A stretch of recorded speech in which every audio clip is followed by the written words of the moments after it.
To Jess. You don't know me, but I'm your father. I found your brother, and now we should meet up. I know it's been years, but we should see each other. It was never my fault, and I'm not well and want to meet you before I get sicker. He said that you be down this month, so when you are here, I will meet with you and him. Can't wait to see you. Patrick O'Brien. A tightening sensation in her head forced her to lean back in the seat. The letter had confused the situation further. A father she had never met. A man who had deserted her mother, Rebecca, before Johnno and she were even born. The only recollection about the situation was her mother saying he might have stayed if it was just one baby. But twins, he wouldn't be able to deal with it. So, he had left, abandoning her young mother, who had not coped, had no family or income, and had eventually turned to a life of drugs and crime.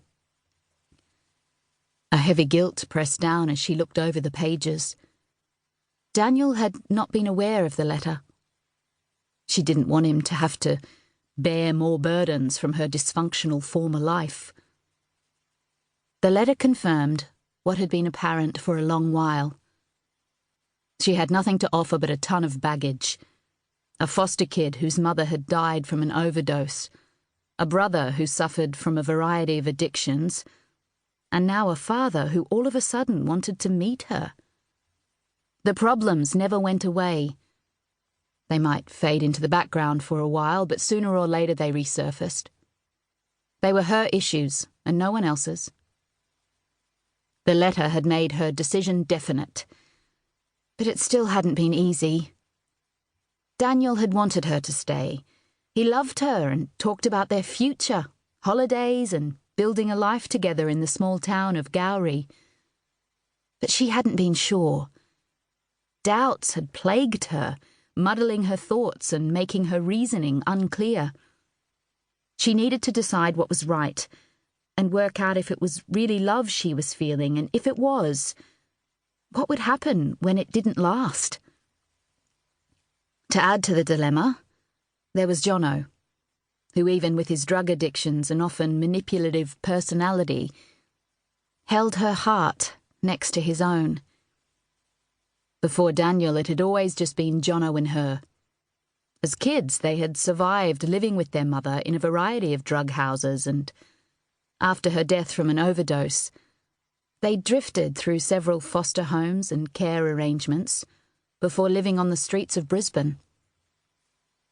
Jess had always managed to stay on the right track, finding jobs to keep them going, her feisty nature ensuring her survival, and eventually a courier job at the mines in Gowrie with Daniel as her boss.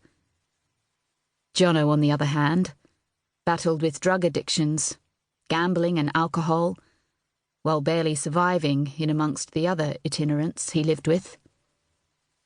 His life had been spent looking for a safe place to shelter, under a bridge or in derelict empty buildings.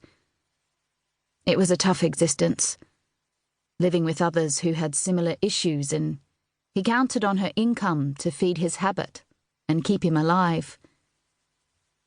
When she had first arrived in the small outback town of Gowrie, a new life and a job gave her permanent security. She had continued to support Johnno, but also tried to get him to help himself. Falling in love with her new boss had not been in her plans, and at first his bossy nature had clashed with her stubbornness and mistrust of others.